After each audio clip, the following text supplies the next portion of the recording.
धार्मिक एवं आध्यात्मिक शिव की नगरी वाराणसी में वैदिक सनातन धर्म व संस्कृति को अभिसंचित करने के पावन उद्देश्य हेतु ध्यान योग सिद्धाश्रम की स्थापना पूज्य गुरुदेव श्री स्वामी कमलेश्वरानंद जी के पावन सानिध्य में किया गया है।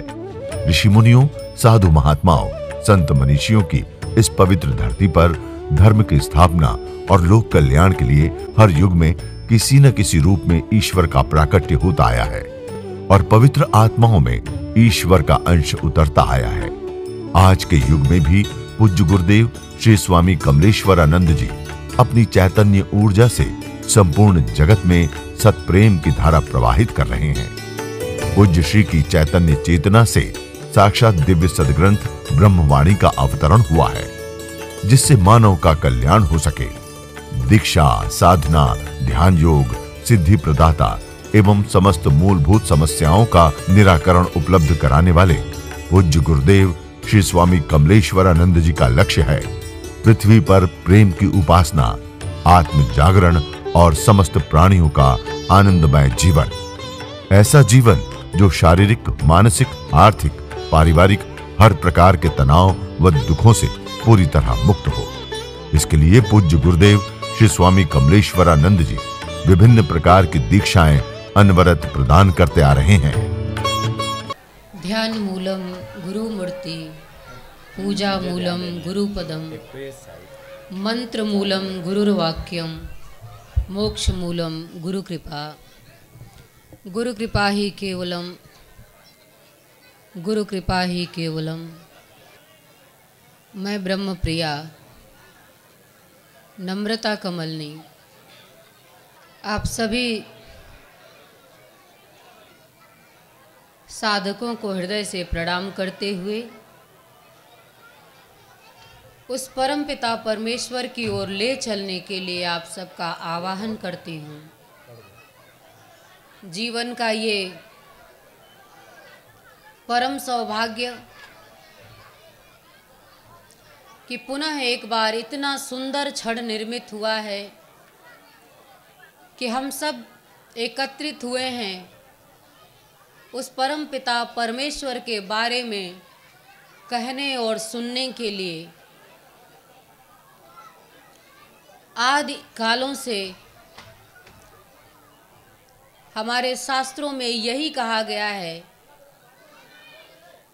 कि मनुष्य रूपी ये जो जीव है वो गुरु के चरण शरण में जाए और उस परम पिता परमेश्वर के बारे में जानने की इच्छा रखे। कलयुग है, इसलिए समय बदल रहा है और मनुष्य की इच्छा भी।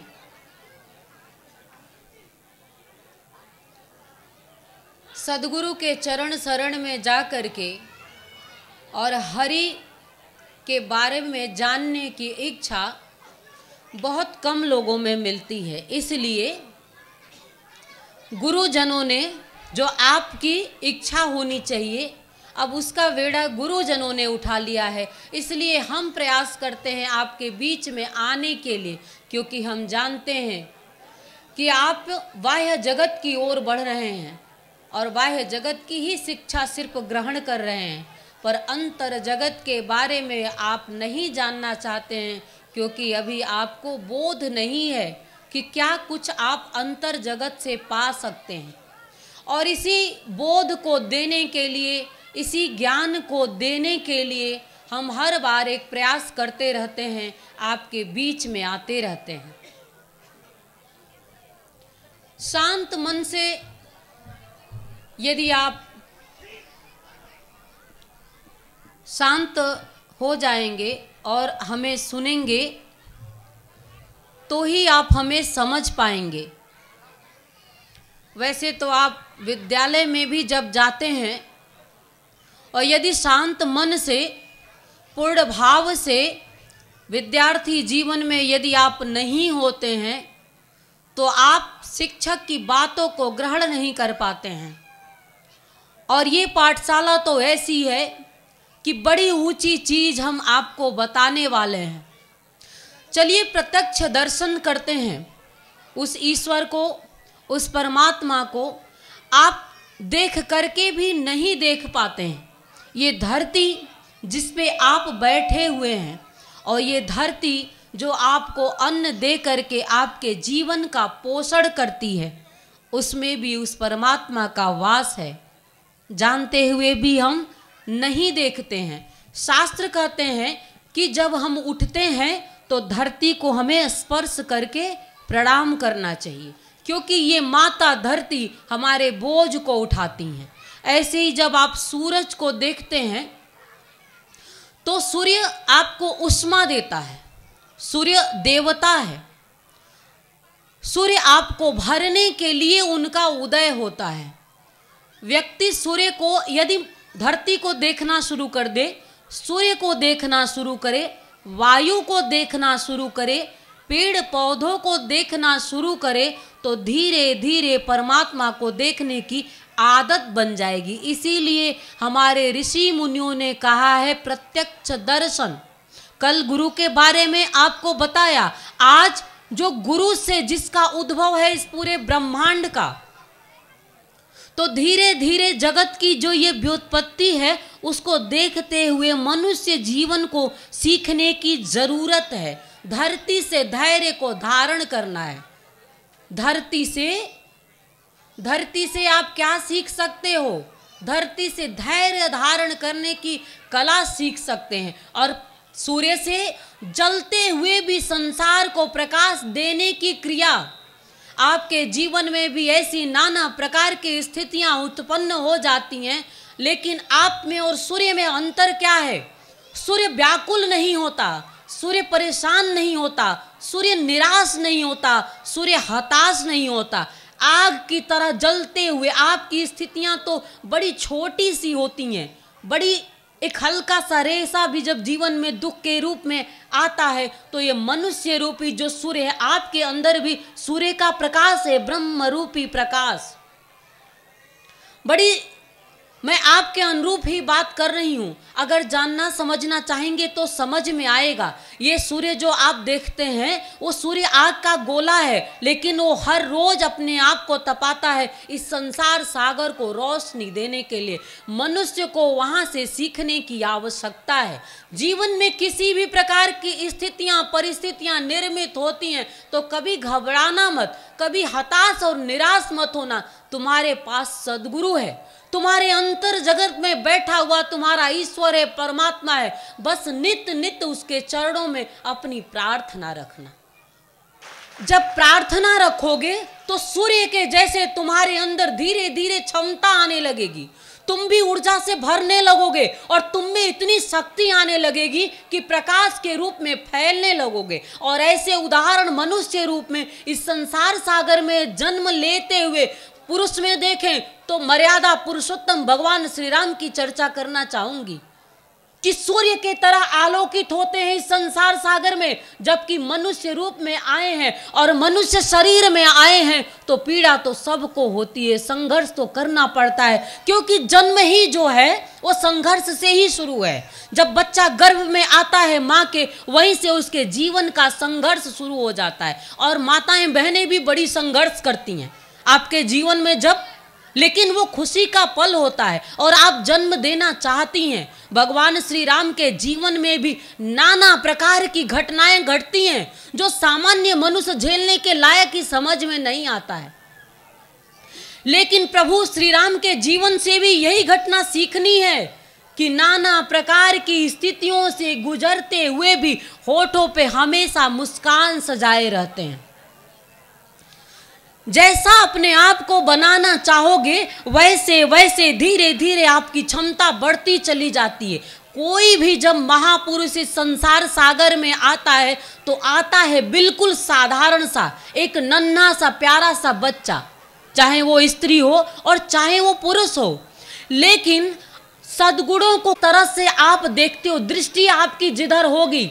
अगर राम के व्यक्तित्व को देखें तो उनसे कुछ सीखने की कोशिश करें कि हमेशा होठों पे मुस्कान है, त्याग की भावना है, विनयशीलता है, क्रोध की अग्नि में नहीं। जब क्रोध की जहां ऊर्जा है, क्रोध की आवश्यक भी, जब समुद्र नहीं सुनता है, प्रार्थना करने के बाद भी जब सेतु बनाना चाहते हैं, भगवान श्री राम समुद्र में जब सेतु बनाना चाहते हैं और प्रार्थना करते हैं और समुद्र नहीं सुनता है, तब वहां उन्होंने क्रोध का प्रयोग किया है। मतलब क्रोध, जो भी कुछ आपके अंदर परमात्मा ने दिया है उसकी आवश्यकता है, लेकिन हमेशा एक स्वभाव में रहना आपके जीवन के लिए ठीक नहीं है।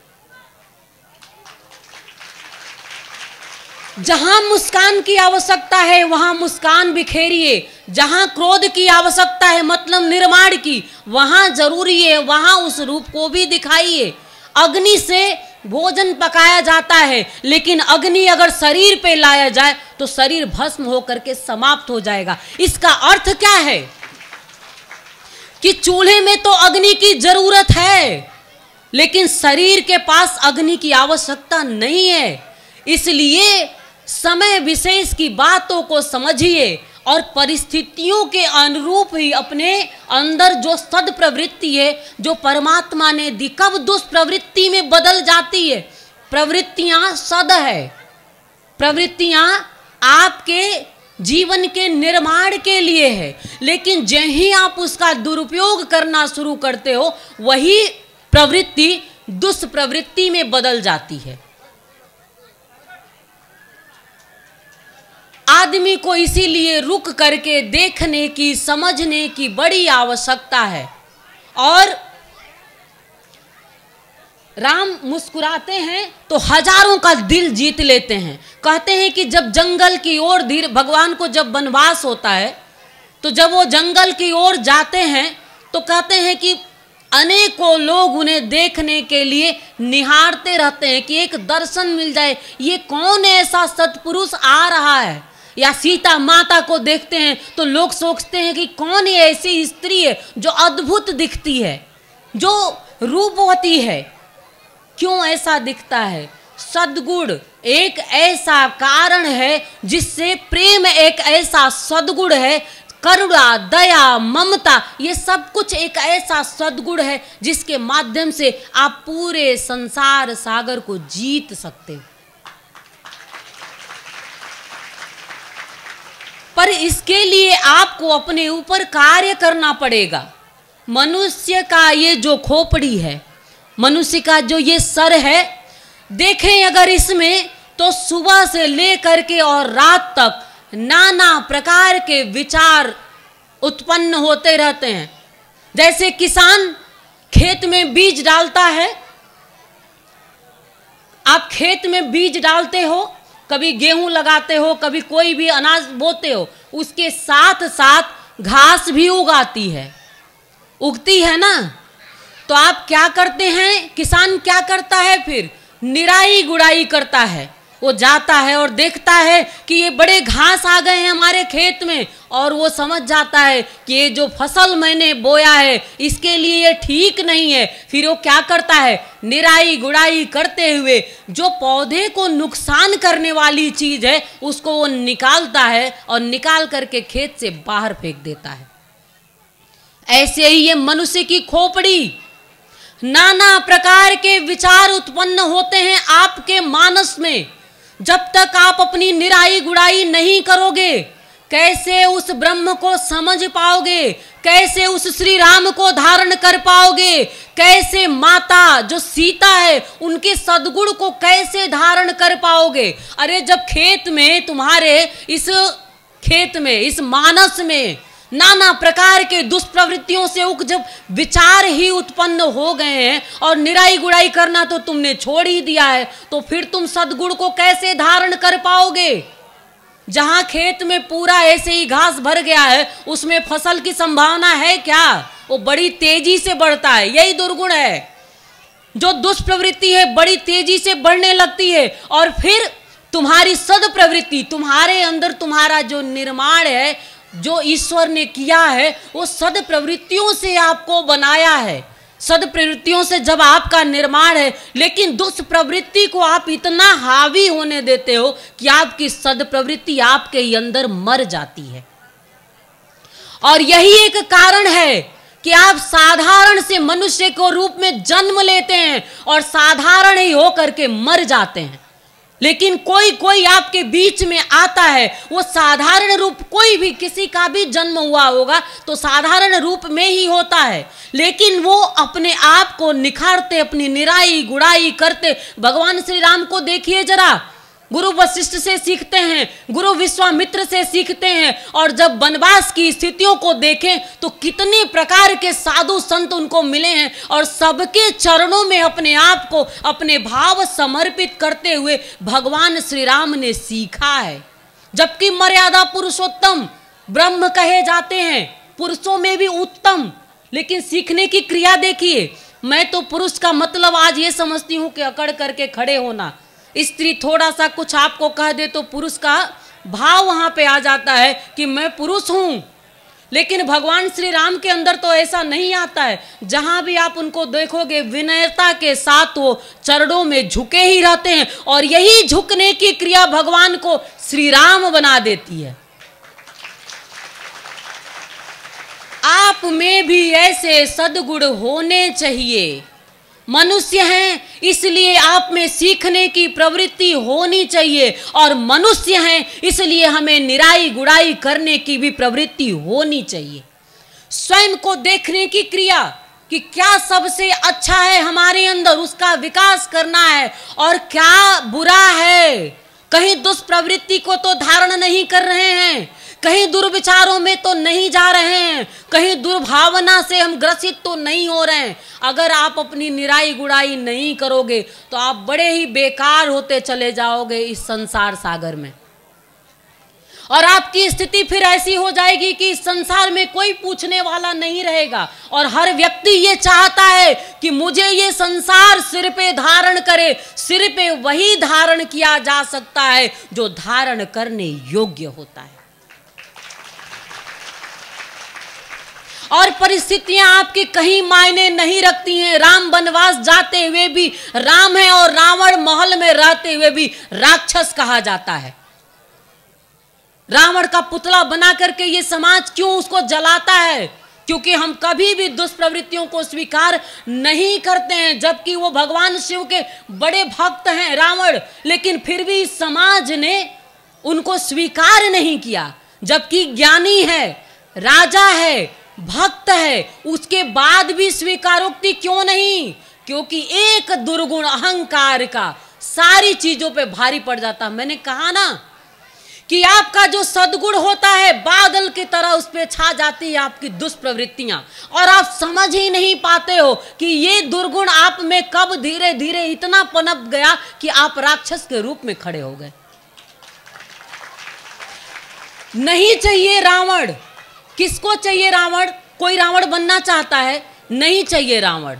तो राम के सद्गुण को धारण करो, चरित्र को देखो राम को, और राम जी को देखते हुए उनके जीवन से जो सद्प्रवृत्तियां हैं सीखने की एक कला लाओ अपने आप में। सब दे रहे हैं, सब देने के लिए सूर्य आपको दे रहा है, वायु आपको दे रहा है, ये जो पेड़ पौधे जो देखते हो वो भी आपको दे रहे हैं। सब देने की क्रिया में है, और आप मनुष्य होते हुए भी सिर्फ लेने की क्रिया में है। क्यों भैया, ऐसा क्यों? सब जब दे रहे हैं आपको, वायु आपसे, जब वायु जो प्राण वायु आप भरते हो, कोई चार्ज देते हो, कोई पैसा देते हो क्या? अभी जब एडमिट हो जाते हो तब समझ में आता है कि ऑक्सीजन कितना महंगा है, लेकिन पेड़ अपने मन से आपको दिए जा रहा है। जल भरते हो और जितनी आवश्यकता है पूरा करते हो। खरीदने जब जाते हो तब अभी संभावनाएं बढ़ रही हैं कि एक समय ऐसा भी आएगा कि जल खरीदने लगोगे और वायु भी खरीद करके ले करके आओगे। जब तक आपको जो कुछ मिला हुआ है उसके बारे में आप विचार ही नहीं करते हो। और मैं कहती हूँ मनुष्य हैं तो हमें विचार मतलब सिर्फ विचार मत करना, सदविचार करना, क्योंकि दुर्विचार करने से, दुर्भावना रखने से तुम्हारे जीवन का कोई निर्माण नहीं होने वाला। लेकिन सदविचार, उसी में सदसंग, सदभाव, सदविचार मतलब अच्छा अच्छा करना। जब अच्छा करो, और ये सब चीज कैसे आएगा? गुरु चरणों की पूजा पाठ भावना करने से। ध्यान मूलम गुरु मूर्ति, पूजा मूलम गुरु पदम, मंत्र मूलम गुरुर्वाक्यम। आज ऐसा दिन आपके जीवन में आया है कि मैं तो कहूंगी कि आप सबसे निवेदन है, गुरु दीक्षा नहीं लिया है तो आज का ही पल है, गुरु दीक्षा अवश्य लेना, क्योंकि गुरु के बिना आपका जीवन अधूरा है। जैसे प्रकाश के बिना जीवन अंधकार से पूर्ण है, वैसे ही मनुष्य के जीवन में जब तक गुरु नहीं है, कौन बताएगा कि ये सत्य का पथ है या सत्य का पथ है? कौन बताएगा? सिर्फ गुरु ही एक ऐसा है मार्गदर्शक हमारा, और गुरु ही एक इतना प्रेम करता है जो अपने आप को किसी भी स्थिति में रखते हुए आपके जीवन में नीर चीर करने की युक्ति आपको सिखाता है। आप नहीं सीखना चाहते हो तो भी वो आपको सिखाने के लिए आपके बीच में आता है। इसलिए मैं कहना चाहूंगी आप लोगों से कि गुरु दीक्षा बड़ी ही आवश्यक है। दीक्षा का मतलब दक्षता, मतलब कुछ भी हासिल कर लेने की क्षमता। आप संसार को भी जीतना चाहते हो, सार सत्य शिव आनंद को भी जीतने की इच्छा आपको रखनी चाहिए, क्योंकि आप मनुष्य हो। मनुष्य में ही ऐसी संभावना है कि हम भगवत्ता को भी धारण कर सकते हैं, हम भगवान की भी श्रेणी में आ सकते हैं। लेकिन इसके लिए गुरु की नितांत आवश्यकता। और गुरु का अर्थ ये कभी मत समझना कि सिर्फ गुरु दीक्षा लेना, गुरु दीक्षा ले लिया और उसके बाद से नाम का चोला ओढ़ लिया। स्कूल जाते हैं बच्चे, विद्यार्थी जो होते हैं, जो बच्चे अच्छे से सुनते हैं, समझते हैं और शिक्षक के द्वारा बताए हुए बातों को ग्रहण करते हैं और वैसे ही धीरे धीरे अपने ऊपर कार्य करते हैं, वही जीवन में उत्तीर्ण भी होते हैं।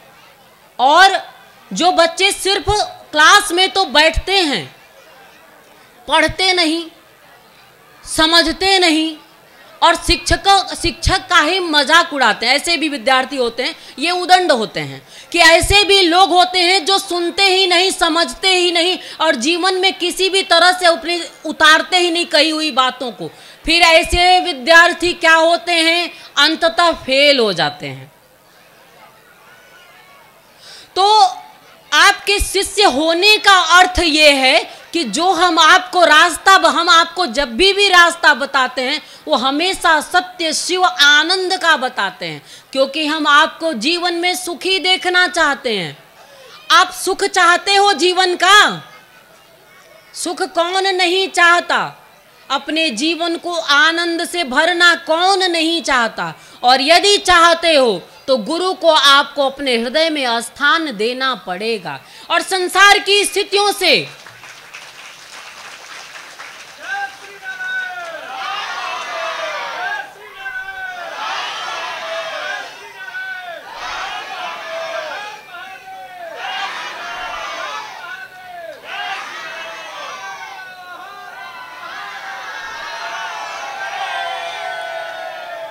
संसार की स्थितियों से कभी भी अपने आप को पराजित मत होने देना।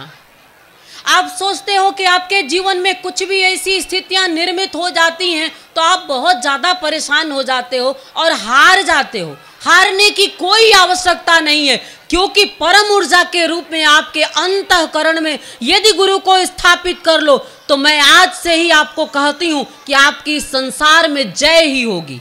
रावण हराना चाहा था राम को, पर हारे क्या? नहीं हारे। कंस हराना चाहा था कृष्ण को, पर हारे क्या? नहीं।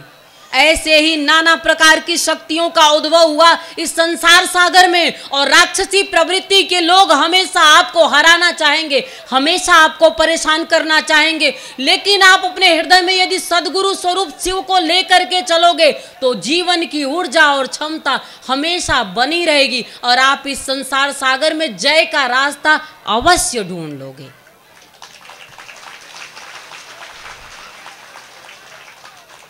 तो आज के बाद मैं यही कहना चाहूंगी, जो कुछ मैं आपको कह रही हूं अगर सचमुच मुझे सुन रहे हो तो सुनने का अर्थ यह है कि अपने ऊपर कार्य करना शुरू करना, अपनी निराई गुड़ाई शुरू करना। हजार विचार जब आपके मस्तिष्क में आते हैं तो देखने की क्षमता रखना कि कौन से विचार आपके जीवन के निर्माण के लिए हैं और कौन से विचारों को त्याग करने की आवश्यकता है।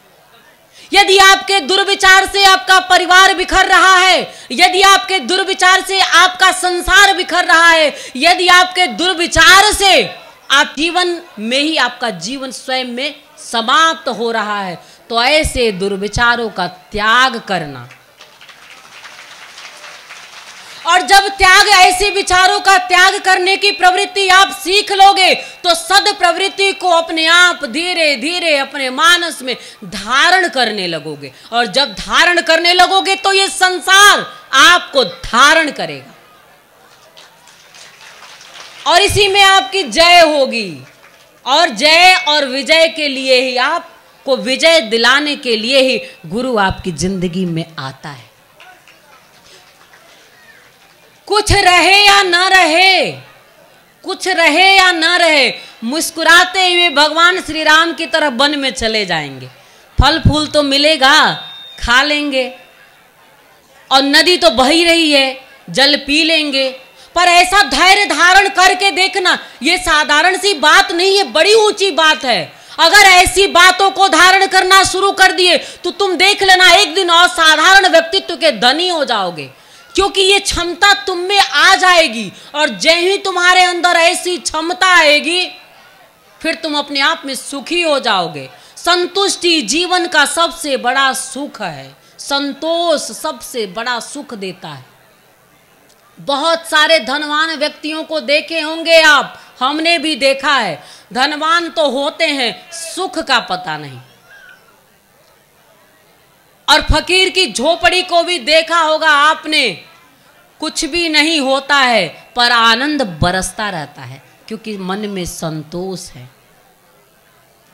तो ये संतोष रूपी परम धन आपको मिले, प्रेम रूपी परम धन आपको मिले, करुणा और दया से आपका हृदय भर जाए, और उसी एक सदगुरु की ओर देखते हुए उस भगवान सदाशिव का आनंद, उस नारायण की मुस्कान आपके जीवन में प्राप्त हो। ऐसे ही मैं आप सभी को अपने हृदय से ढेर सारी शुभ कामना देती हूँ, मंगल कामना करती हूँ, और भजन के माध्यम से अब फिर उस प्रभु की भक्ति और भावना में चलती हूँ।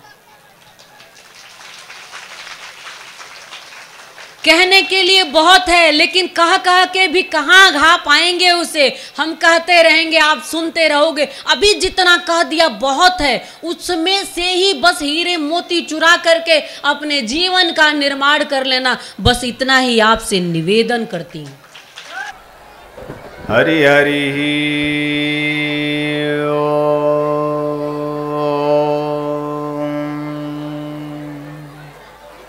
मेरे साथ 3 बार ओम का नाद करें। हरि हरि ओम,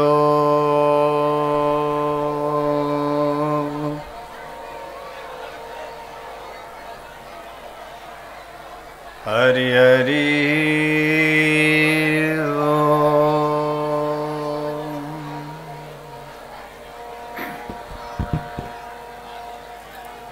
हरि हरि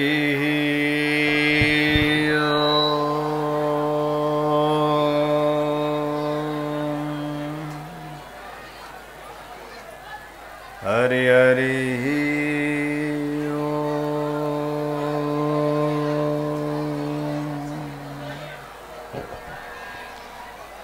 अज्ञानतिमिरान्धस्य ज्ञानाञ्जनशलाकया चक्षुरुन्मीलितं येन तस्मै श्रीगुरुवे नमः। हरि हरि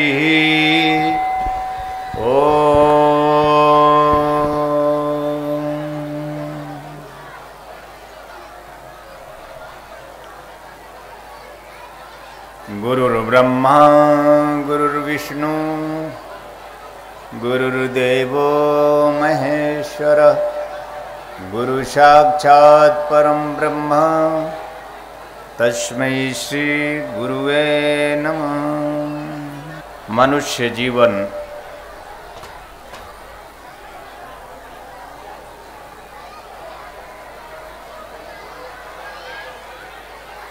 हमें प्राप्त हुआ है,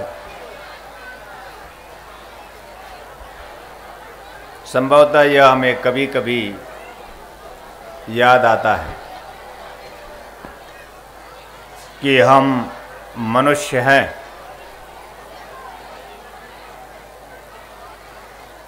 और जब हमें याद आता है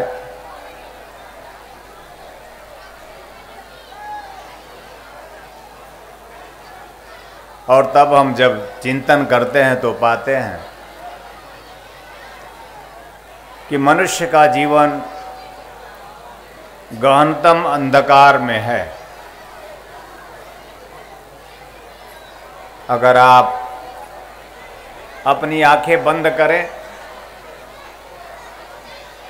तो निश्चित रूप से आपके जीवन में अंधकार के सिवा कुछ भी नहीं है। एक ऐसा अंधकार हमारे अंतस में व्याप्त है जैसे अंधेरी रात में कोई दिया, जलता हुआ दिया बुझ गया हो।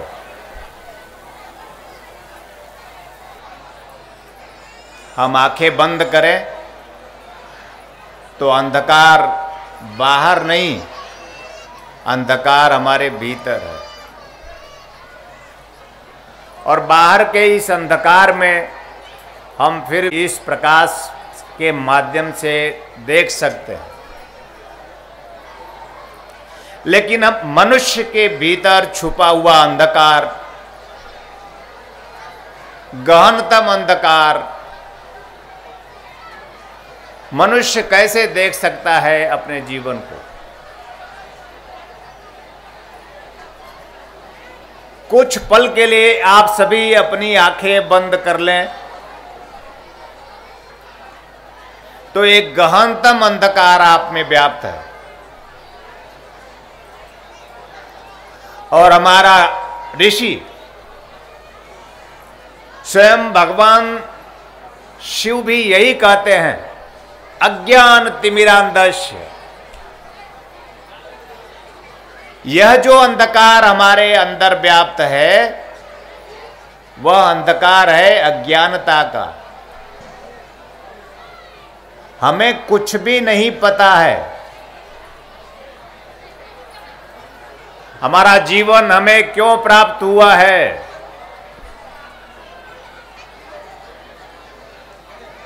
हमारे जीवन की दिशा क्या है, हमारा जीवन कब समाप्त होगा और हमने अपने जीवन में अभी तक क्या कर पाया है, कितना अच्छा और कितना बुरा करते हुए हमारे जीवन का चिंतन अभी तक क्या है?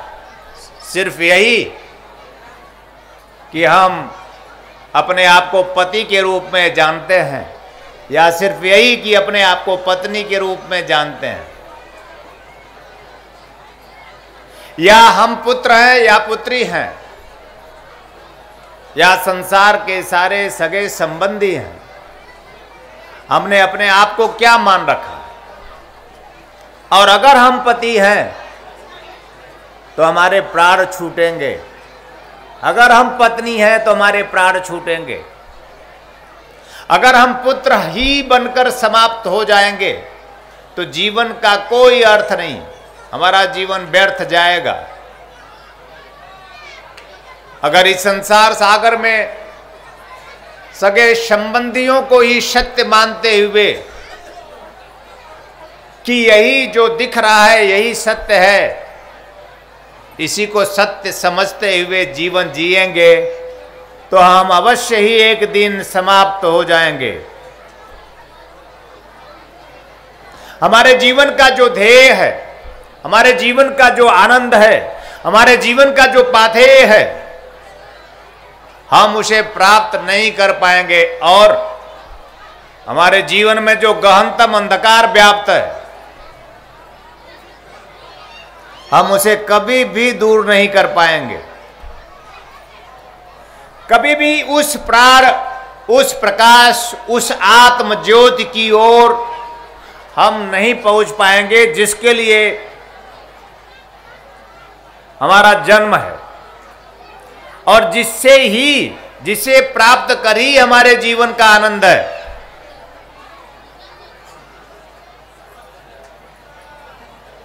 हमारे जीवन का आनंद उस ज्योति की प्राप्ति में है।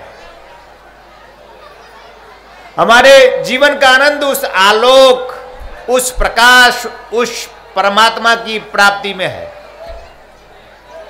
और जब तक हम अपने आप में आलोकित नहीं होंगे, तब तक यह मनुष्य गहनतम अंधकार में डूबा रहेगा। और जब तक मनुष्य गहनतम अंधकार में डूबा रहेगा, तब तक वह दुखी, चिंतित, परेशान, रोगग्रस्त, जर्जरता को प्राप्त होता हुआ अंततः मृत्यु महादुख को प्राप्त होगा। यद्यपि वह जय श्री राम, हर हर महादेव का घोष भी करता रहेगा।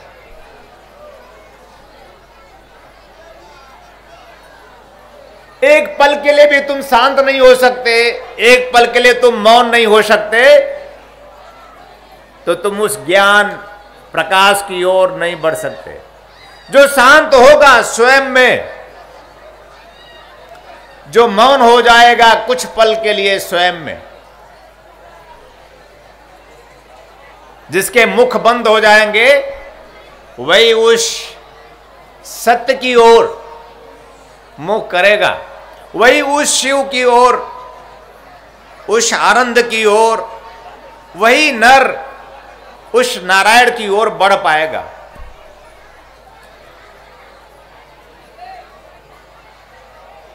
हम उस आलोक से परिचित होंगे। कैसे परिचित होंगे? हमारे अंदर का अज्ञान, अंधकार दूर हम कर पाएंगे। कैसे कर पाएंगे? एकमात्र दीक्षा के माध्यम से हम अपने अंदर व्याप्त अंधकार को दूर कर सकते हैं। गुरु दीक्षा के माध्यम से, क्योंकि गु का अर्थ ही होता है अंधकार और रू का अर्थ होता है प्रकाश। साधारण अर्थों में गु अंधकार जो व्याप्त है, रू प्रकाश से रू आत्मा भी है। रू प्राण, रू प्रकाश, रू प्राण, रू आत्मा, रू परमात्मा, रू गोविंद। एकमात्र गुरु दीक्षा के माध्यम से हमारे जीवन के अंदर जो अंधकार व्याप्त है, जिसके कारण हम दुखी, चिंतित और परेशान होते हैं, वो समाप्त हो जाएगा। एकमात्र गुरु दीक्षा के माध्यम से हमारे अंतर में वह ज्योति जल जाएगा, जो ज्योति राम में स्वयं जली, जो ज्योति कृष्ण में स्वयं जली, और जो ज्योति बुद्ध महावीर में भी स्वयं जल गई। केवल दीक्षा के माध्यम से, साधना के माध्यम से जीवन में प्रकाश हो सकता है। साधना के माध्यम से हम उस आलोक से परिचित हो सकते हैं। साधना के माध्यम से अंतस में जो अज्ञान है, जो अंधकार है, उसे हम दूर कर सकते हैं। और साथ ही मैं ये देख रहा हूं, निराश होने की आवश्यकता नहीं है कि गहनतम अंधकार व्याप्त है पूरे विश्व में। मनुष्य के लिए एक बहुत बड़ा दुर्भाग्य का क्षण है कि हम गहनतम अंधकार में डूबे हुए मृत्यु की ओर बढ़ते जा रहे हैं। हर एक व्यक्ति जब से जन्म लिया है, तब से लेकर अब तक सिर्फ मृत्यु की ओर ही खिसक रहा है। इसलिए तो हम रोज रोज दुखी होते हैं, इसलिए तो रोज रोज हम चिंतित होते हैं। रोज रोज जब भी हम क्लेश और कलह में होते हैं, तो कहीं न कहीं मृत्यु की ओर बढ़ा हुआ एक और कदम होता है। हमारी चिंता, हमारा दुख, हमारी पीड़ा, हमारा भाव, हमारा क्लेश, हमारा कलह ही मन का, ये सब मन में व्याप्त है। यही अज्ञान रूपी अंधकार व्याप्त है। ईर्ष्या का, द्वेष का, झूठ का, पाखंड का, छल का, छद्म का, हमारे बनावटीपन का हमने जो आवरण बना रखा है हमें हमारे जीवन में, वही हमारे दुख का कारण बन गया है। हम सहज नहीं रहे, हम सरल नहीं रहे, हम विनीत नहीं रहे, हम प्रेममय नहीं रहे, और हम क्लेश और कलह से युक्त हो गए, और हमारे अंदर जो व्याप्त है वही हम इस संसार सागर में बांटते हैं। अगर हमारे अंदर प्रेम है तो हम प्रेम बांटेंगे, अगर हमारे अंदर स्नेह है तो हम स्नेह देंगे, अगर हमारे अंदर घृणा है तो हम घृणा बांटेंगे। हमारे अंदर जो होगा वही हमारे पति में, पत्नी में, पुत्र में, परिवार में व्याप्त हो जाएगा। जो अंदर है वही बाहर हमारे परिवार में व्याप्त हो जाता है। उसका कारण कोई और नहीं है, उसका कारण सिर्फ मनुष्य है, उसका कारण सिर्फ तुम हो। अगर मनुष्य चाहे तो जीवन के इस अंधकार से, जीवन के इस अज्ञान से, जीवन के इस तिमिर से निकल सकता है। कैसे निकल सकता है गुरुदेव? एकमात्र गुरु दीक्षा के माध्यम से निश्चित रूप से जीवन का यह अज्ञान, यह अंधकार छट सकता है। गुरु द्वारा प्रदत्त दीक्षाएं हमारे जीवन में उस आलोक से आलोकित हो सकते हैं। इसके लिए हमारा ये जीवन हमें प्राप्त हुआ है। और वहीं साथ में मनुष्य दिशाहीन है। एक मनुष्य है, उसे पता नहीं है कि उसे कहां जाना चाहिए। मनुष्य है, उसे पता नहीं है कि उसे किस दिशा में जाना चाहिए। मनुष्य है पर उसे पता नहीं है कि उसके जीवन का ध्येय किस मार्ग पर चलकर पूर्ण हो सकता है। हर एक मनुष्य एक गहनतम अंधकार में डूबा हुआ स्वयं निर्णय नहीं कर पा रहा है कि उसे उसके जीवन का उद्देश्य उसे क्यों करके प्राप्त हो सकता है। हर एक मनुष्य द्वंद्व में है, हर एक मनुष्य विचार में है, क्या करूंगा, कैसे करूंगा, अरे अब क्या होगा, हम जीवन में सफल होंगे या नहीं होंगे, हमारी पत्नी प्रेम में होगी या नहीं होगी, हमारा पति कुछ कर सकेगा या नहीं कर सकेगा, हमारे बेटे लायक होंगे या नहीं होंगे, हमारे पुत्र पुत्रियां जीवन में आगे बढ़ सकेंगे या नहीं बढ़ सकेंगे। ये सारे विचार, ऐसे अनेकों अनेक विचार आपके मन में, मनुष्य के मन में आते रहते हैं। उसे पता नहीं होता कि उसे किस मार्ग पर चलकर अपने जीवन को पूर्ण करना है।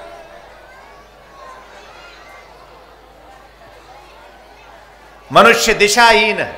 और हमारा ऋषि कहता है असतोमा, ये जो तुम्हारा जीवन है वह असतपूर्ण है, ये जो तुम्हारा जीवन है वो अज्ञानपूर्ण है, ये जो तुम्हारा जीवन है अबोधपूर्ण है। इसलिए तुम्हारे जीवन में दुख है, चिंता है, इसलिए तुम्हारे जीवन में एक भय भी है, इसलिए तुम्हारे जीवन में एक अभाव भी है। अगर तुम तुम्हारे लक्ष्य को नहीं प्राप्त करोगे तो तुम्हारे जीवन का अभाव कैसे दूर होगा। अगर तुम तुम्हारे जीवन के मूलभूत उत्स को प्राप्त नहीं करोगे, अर्थात जो तुम चाहते हो तुम वह प्राप्त नहीं करोगे, तो तुम्हारा जीवन आनंद में कैसे गतिशील होगा। तुम्हारे जीवन में जो इस संसार में जो कुछ भी तुम्हें दिखाई दे रहा है, तुम उसको प्राप्त करना चाहते हो, अच्छे से अच्छा नहीं कर पाओगे तो तुम कैसे सुखी होगे। हे गुरुदेव, मुझे मार्ग बताएं, मैं उस सत्य के मार्ग पर चलकर जीवन में वह शक्ति प्राप्त कर लेना चाहता हूं। सत्य के उस मार्ग पर चलकर जीवन में वह आनंद प्राप्त कर लेना चाहता हूं जिससे मनुष्य जीवन धन्य होता है, जिससे मनुष्य जीवन सार्थक होता है, जिससे मनुष्य जीवन अपने आप में सिद्ध होता है। ऐसा कौन सा मार्ग है और उस मार्ग पर हम कैसे चलें गुरुदेव? तो आज श्री विष्णु महायज्ञ महोत्सव का यह दूसरा दिन, दिव्यतम पावनतम संध्या बेला पर मैं आप सभी साधकों और शिष्यों को आमंत्रित करता हूं, मैं आप सभी को आमंत्रित करता हूं कि आप जीवन में एक ऐसा गुरु प्राप्त करें जिसकी अंगुली पकड़कर आप स्वतः, आपको ज्ञान नहीं है कि कौन सा मार्ग मेरे लिए उचित होगा, पर गुरु की अंगुली पकड़कर, जैसे हम एक छोटे बच्चे जब होते हैं तो अपने माता पिता की अंगुली पकड़ के चलते हैं, हमारे माता पिता चलते हैं तो हम भी साथ चलते हैं, पहुंच जाते हैं। लेकिन जब हम बड़े हो जाते हैं तो माता पिता की अंगुली छूट जाती है, फिर हम दुखी हो जाते हैं, फिर हम चिंतित हो जाते हैं, फिर हम परेशान हो जाते हैं। अब बड़े होकर अंगुली पकड़ के चल नहीं सकते, क्योंकि लोग मूर्ख कहेंगे कि देखो इतना बड़ा हो गया, अभी भी माता पिता की अंगुली पकड़ के चलता है। इस संसार में समय विशेष में माता की आवश्यकता है, पिता की आवश्यकता है। आगे चलकर संसार में जब आपको इस जीवन में ऊंचाई पर पहुंचना है तो गुरु की भी आवश्यकता है। इसलिए हमारे इस भवसागर से पार कर देने की शक्ति और क्षमता एकमात्र गुरु में ही होती है। जब जब भी मनुष्य इस धरा पर आता है और उसे गुरु प्राप्त होता है, तो माता पिता के बाद जब गुरु उसे प्राप्त होता है तो वो गुरु की अंगुली पकड़ लेता है, गुरु की अंगुली पकड़कर अपने जीवन की ओर बढ़ जाता है। जहाँ जहाँ गुरु जाता है वैसे वैसे शिष्य चलता चला जाता है और जीवन की यात्रा उसे आनंद कर, सुख कर अपने आप में पूर्ण लगने लगती है। आप सबको मैं ऐसी ही अंगुली पकड़ा देना चाहता हूँ। मैं जानता हूँ कि क से लेकर ज्ञ तक तो आपने पढ़ लिया होगा, लेकिन ज्ञान का अभाव अभी भी बना हुआ है। मैं चाहता हूँ आपने क से लेकर ज्ञ तक तो पढ़ा होगा, पर आपके हृदय में प्रेम का अभाव अभी भी बना हुआ है। मैं चाहता हूँ आप मुझे देख सके, मैं चाहता हूँ आप मुझे सुन सके। गुरुदेव, क्या मैं आपको देख नहीं पा रहा हूँ? क्या आपको मैं सुन नहीं पा रहा हूँ? क्राइस्ट ने कहा था कि अगर तुम्हारे आंखें हो तो तुम मुझे देख सकते हो। क्राइस्ट ने कहा था कि अगर तुम्हारे पास कान हो तो तुम मुझे सुन सकते हो। तो फिर क्राइस्ट ने यूं क्यों कहा? क्या तुम्हारे पास आंखें नहीं है? क्या तुम्हारे पास कान नहीं है? क्या जिनसे क्राइस्ट कह रहे थे कि अगर तुम्हारे पास आंख है तो तुम मुझे देख सकते हो, क्या उनके पास आंखें नहीं थी? तुम्हारे पास यदि कान है तो तुम मुझे सुन सकते हो, क्या उनके पास कान नहीं थे? लेकिन इन आंखों के माध्यम से हम देख नहीं सकते उसे, जिसे देखने के बाद जीवन के सारे दुख मिट जाते हैं। इस कान से हम उसे सुन नहीं सकते, जिसे सुनने के बाद हम श्रावक बन जाते हैं। हम ऐसी स्थिति में पहुंच जाते हैं कि हम अपने आप में संपूर्ण हो जाते हैं। हम इन आंखों के माध्यम से, चर्म चक्षुओं के माध्यम से कभी भी नहीं देख सकते। हम अपने कैसे देख सकते हैं गुरुदेव? जब तक हमारे हृदय की आंख ना खोले। हम अपने हृदय की आंख से ही उसे देख सकते हैं। अब आप कहेंगे गुरुदेव हृदय में आंख कहाँ होती है? और हम ऋषि कहता है, ज्ञानी जन कहते हैं हमारे हृदय के नेत्र हैं।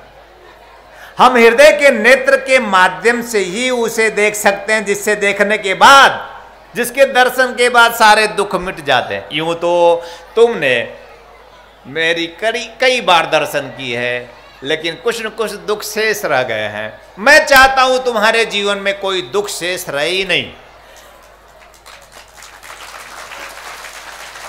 मैं चाहता हूं तुम्हारे जीवन में कोई दुख रहे ही नहीं। कैसे संभव होगा गुरुदेव?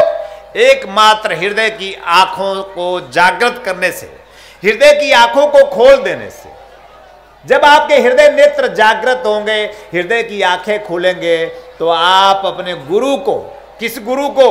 गुरुर ब्रह्मा, जैसे ऋषि ने कहा, भगवान सदाशिव ने कहा, गुरुर ब्रह्मा गुरुर विष्णु, तब आप ब्रह्मा का दर्शन कर पाएंगे।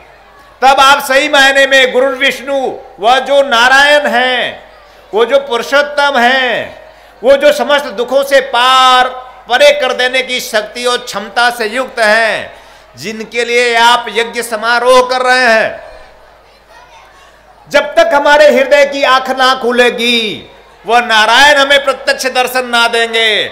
और जब तक प्रत्यक्ष दर्शन नारायण का ना होगा गुरु ब्रह्मा गुरु विष्णु के रूप में, तो जीवन में आनंद हम प्राप्त न कर पाएंगे। और मैं चाहता हूं कि ये पुंडरू निवासी बोकारो के लोग सभी आनंदित हो जाएं। मैं बहुत बहुत आशीर्वाद देता हूं।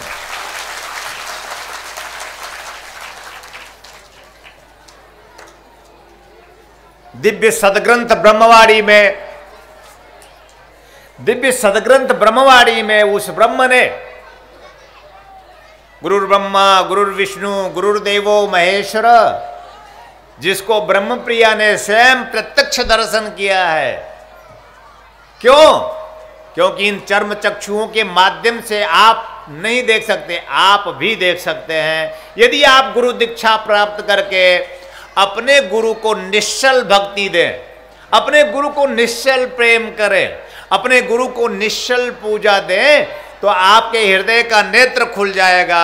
और हृदय का नेत्र ज्यों ही खुलेगा आप देख पाएंगे गुरु ब्रह्मा गुरु विष्णु गुरुदेवो महेश्वर, गुरु साक्षात परम ब्रह्म। वह ब्रह्म प्रकाश है, वह ब्रह्म प्राण है, वह ब्रह्म आत्म ज्योति है, वह ब्रह्म परमात्म ज्योति है, वह ब्रह्म परम प्रकाश है। और उस परम प्रकाशक से ब्रह्मप्रिया नम्रता कमलनी का साक्षात होता है। तो उन्होंने भी इस दिव्य सदग्रंथ ब्रह्मवाणी में यही कहा है कि जो भी मेरे इस कमल स्वरूप को, कमल स्वरूप में मैं आया हूं संसार का उद्धार करने के लिए, तू मेरी धर्म संगिनी है, ना मेरा कोई रूप है, ना आदि है, ना अंत है, ऐसा ब्रह्म स्वयं ब्रह्मप्रिया से कहता है। तो कमल स्वरूप को अगर कोई भी अपना इष्ट मानकर पूज ले तो वह वैसे ही पूर्ण हो जाएगा जैसे तू पूर्ण हुई है। तेरे दिव्य नेत्र जागृत हैं प्रिय, तेरे हृदय के नेत्र जागृत हैं प्रिय, तेरे दिव्य चक्षु जागृत है प्रिय। और मैं आप सभी पुंडरू निवासियों को आमंत्रित करता हूं, गुरु दीक्षा के माध्यम से गुरु बिन भाव निधि तरे न कोई, जो बिरंचि शंकर सम होई। गोस्वामी तुलसीदास जी ने श्री रामचरितमानस में यह भी कहा है, बिना गुरु के, गुरु कौन? ज्ञान गुरु। गुरु कौन? जो अपने आप में पूर्ण हो। गुरु कौन? जो अपने आप में प्राण पुंज हो। गुरु कौन? जो अपने आप में आत्म ज्योति पुंज हो। गुरु कौन? जो अपने आप में स्वयं उस ब्रह्म से तादात्म्य स्थापित कर रखता हो। और गुरु कौन? जो स्वयं आपको भी दर्शन करा देने की शक्ति और क्षमता रखता हो, उसे गुरु कहते हैं।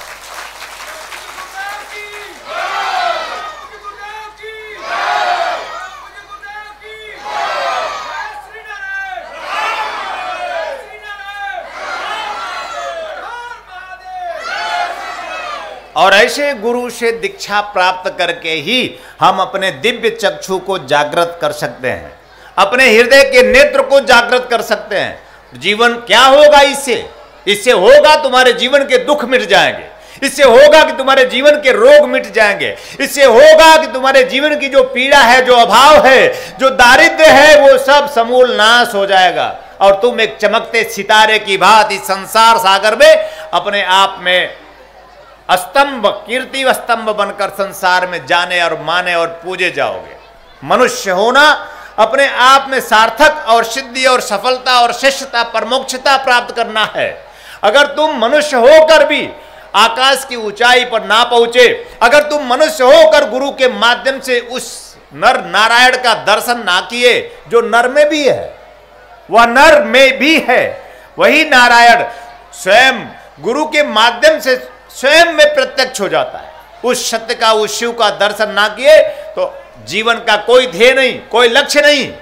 हमारे जीवन का एक ही ध्येय, एक ही लक्ष्य, हमें हमारे जीवन में आत्म परमात्म दर्शन हो, हमारे जीवन का भी आत्मदीप प्रज्वलित हो गुरुदेव। और कल मैंने कहा था कि इसके लिए कुछ भी करने की आवश्यकता नहीं। सबसे पहला सूत्र दिया था कि गुरु दीक्षा प्राप्त करके आप सबसे पहला सूत्र दिया था आपको कि आप जो है सजग रहें, सहज रहें। दो ही सूत्र, सहजता में सजगता है। अगर आप सहज ना हो, सरल ना हो, तो आप सजग भी ना होंगे। सहजता हमारे जीवन का सद्गुण है, यानी हमारे जीवन से किसी भी प्रकार की जो एक आडंबर है, जो एक आवरण है, ये जो शरीर है, जो इसके पार और परे जो वो प्राण है, ये शरीर भी एक आवरण है। इससे पार परे मुख करो प्रिय। इस शरीर के पार तुम कभी चिंतन नहीं करते। इस शरीर के पार अंतस की गहराइयों में डूबने की कोशिश नहीं करते। जीवन के दुख मिटाना चाहते हो, जीवन के संताप मिटाना चाहते हो, जीवन के अभाव मिटाना चाहते हो, तो आंखें बंद कर अपने अतल गहराइयों में डूब जाने की ओर गुरु दीक्षा के माध्यम से स्वयं में डूब जाएंगे तो हीरे मोती जवाहरात उठा लाएंगे। हम क्या चाहते हैं? हम यही तो चाहते हैं कि हम इस संसार सागर में जाने और माने जाए।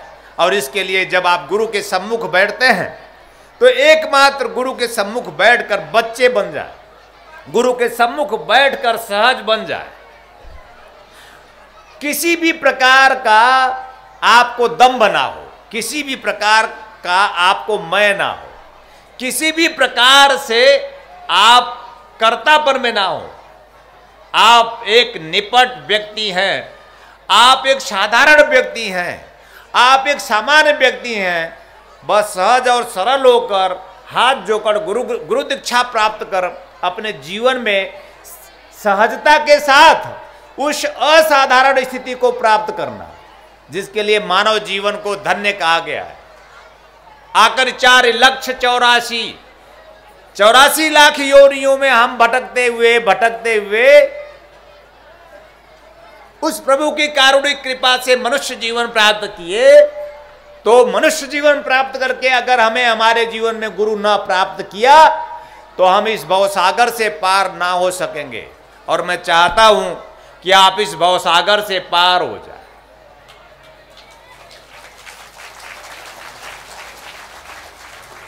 सागर को तो कोई भी पार कर सकता है। नाव में बैठकर सवार होकर हम अनंत सागर को पार कर सकते हैं, लेकिन भवसागर जहां पानी ही नहीं है, पानी सूख गया है भवसागर में और नाव भी नहीं है, बिना नाव के इस भवसागर को पार करना है, ये तभी संभव होगा। इस भवसागर को पार करने के लिए मैंने कहा एकमात्र गुरु और गुरु दीक्षा के माध्यम से ही इस भवसागर को पार हो सकते हैं। ऐसा हो सके मैं आपको बहुत बहुत आशीर्वाद देता हूं, कल्याण कामना करता हूं। और अंतिम में मैंने आपको कहा था कि कुछ पल आप अकेले हो जाएं। अगर चाहते हैं कि जीवन से दुख मुक्ति हो जाए, चाहते हैं जीवन से दुख मुक्त हो जाए, मेरी आवाज पहुंच रही है? चाहते हैं जीवन से दुख मुक्त हो जाए? जय श्री नारायण। क्या आप चाहते हैं जीवन से दुख मुक्त हो जाए? दोनों हाथ उठाकर जय श्री नारायण।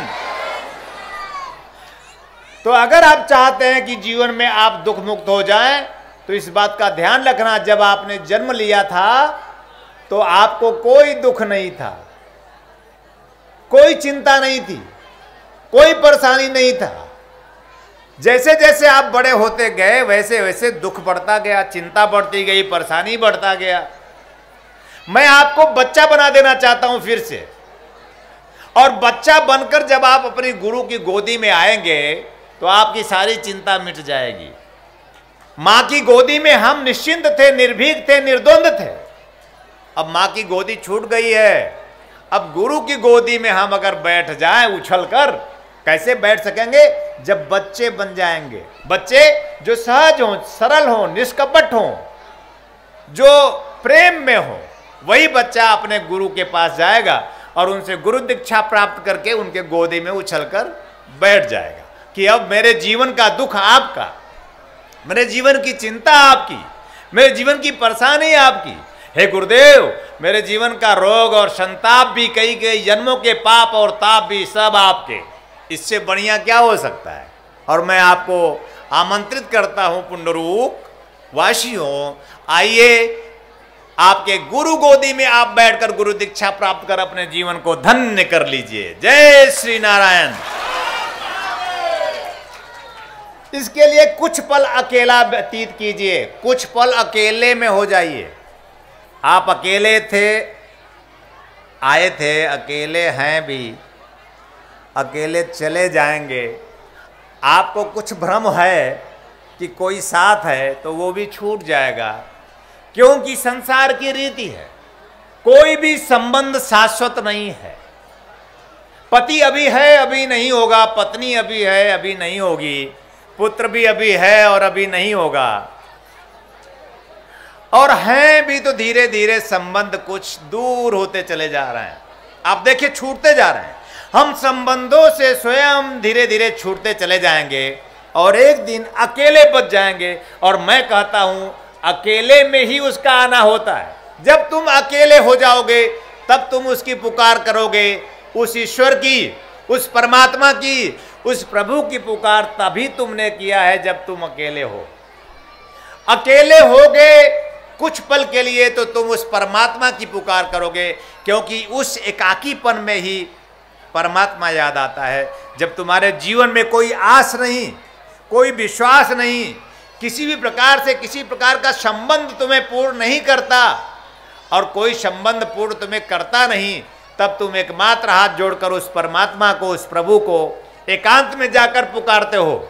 और एकमात्र एकांत में जब तुम होते हो तो वह परमात्मा, वह प्रभु तुम में चेतना के रूप में, तुम में ज्ञान के रूप में, तुम में प्रेम के रूप में, तुम में ध्यान के रूप में तुम्हारे हृदय में आ जाता है। और फिर तुम कमरे से बाहर निकलते हो तो तुम अपने आप में मुस्कुराते हुए अपने कार्यों को करते हो और तुम्हें निश्चित ही उस कार्य में, उस व्यवसाय में, तुम्हारे जीवन में सफलता तुम्हें प्राप्त होती है। निश्चित रूप से तुम्हारा जीवन एकाकीपन में, एकांत में, तुम्हें उस शक्ति से तुम परिचित हो सकते हो, उस नारायण से तुम परिचित हो सकते हो, उस प्रभु से तुम परिचित हो सकते हो, जिससे परिचय प्राप्त करके ही हम अपने जीवन को पूर्ण कर सकते हैं। ऐसा हो सके कि तुम स्वयं से परिचित हो सको। यह तब हो सकेगा जब तुम तातो न माता, न बंधुर न भ्राता, न पुत्रो न पुत्री, न भर्ता, न जाया न वित्तम न वित्तिर्ममेवं गतिस्त्वम मतिस्त्वम गुरुत्वम शरणयम।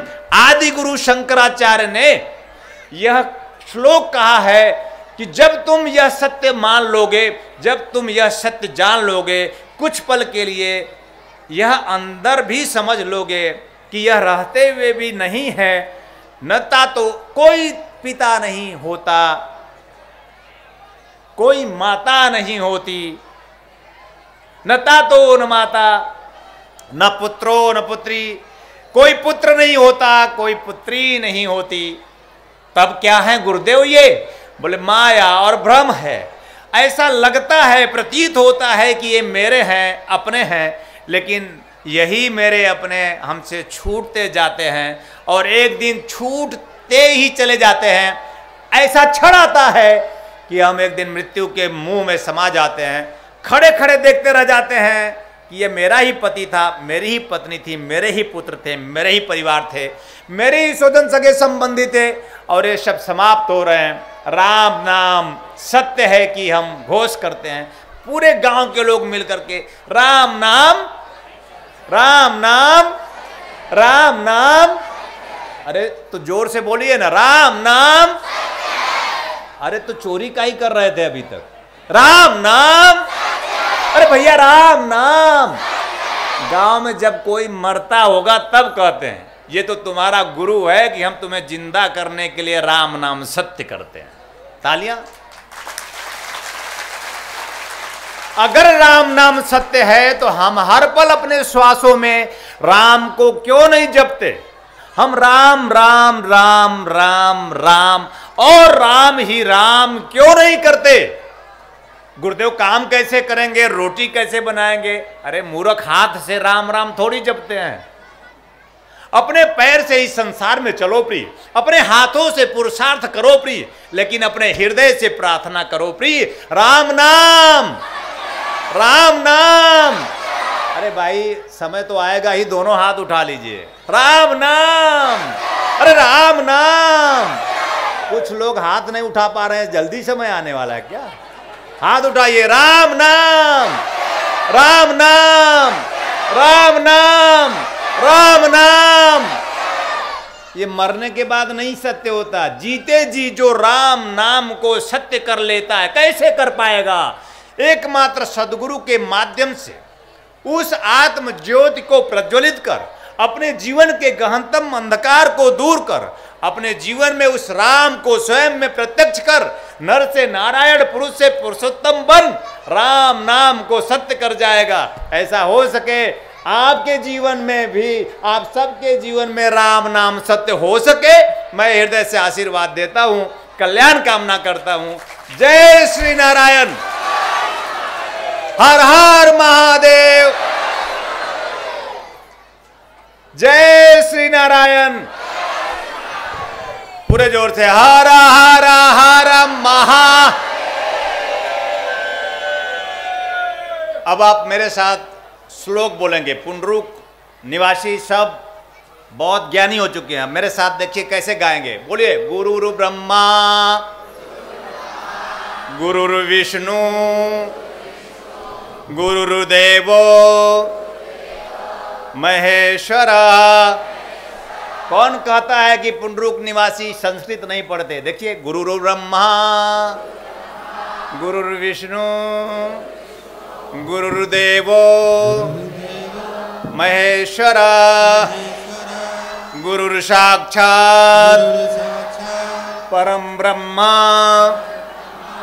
तस्मै श्री गुरुवे नमः। गुरुर्ब्रह्मा गुरुर्विष्णु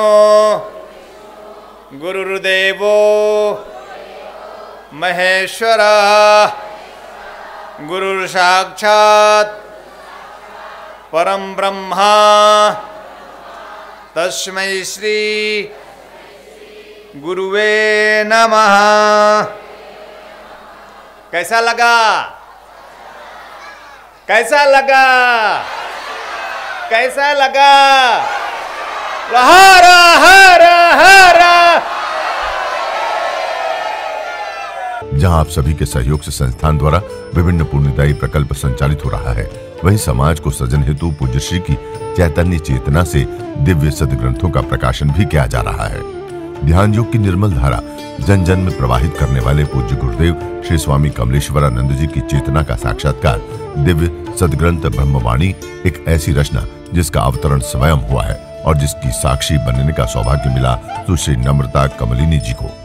भावना और भक्ति का अनंत प्रवाह है ब्रह्मवाणी, तप और ज्ञान का अमृत कोश है ब्रह्मवाणी, प्रेम और समर्पण का साकार स्वरूप है ब्रह्मवाणी, आस्था और विश्वास का अनन्य मार्ग है ब्रह्मवाणी। आइए हम सभी ब्रह्मवाणी को जीवन में उतारकर अपनी आत्मा को परमात्मा से एकाकार करें। गुरुदेव एवं सुश्री नम्रता कमलिनी जी द्वारा रचित मानव उपयोगी विभिन्न विषयों पर साधनात्मक रहस्यों से परिपूर्ण और भी पुस्तकें हैं, जैसे श्री गुरु रहस्यम, साधना विधान रहस्यम, गुरु पादुका विधान रहस्यम, यज्ञ विधान रहस्यम, षोडश संस्कार दीक्षा रहस्यम, साधना सामग्री रहस्यम, भीगी पलके, कर लो आसमां मुट्ठी में तथा पूज्य गुरुदेव के दिव्य प्रवचनों भजनों का संग्रह प्राप्त करने और भारतीय संस्कृति की धरोहर गोपनीय रहस्यों से भरपूर जीवन की समस्त समस्याओं का समाधान कराने वाली मासिक पत्रिका निखिल सत्य दर्शन की सदस्यता एवं ध्यान योग जन जागृति सेवा संस्थान के दैविक कार्यों व सेवा प्रकल्पों में सहयोग करने तथा अपने गांव शहर में सत्संग साधना शिविरों एवं कथा आयोजन हेतु संपर्क करें 8108666991, 8108666992, 8108666993, 8108666994।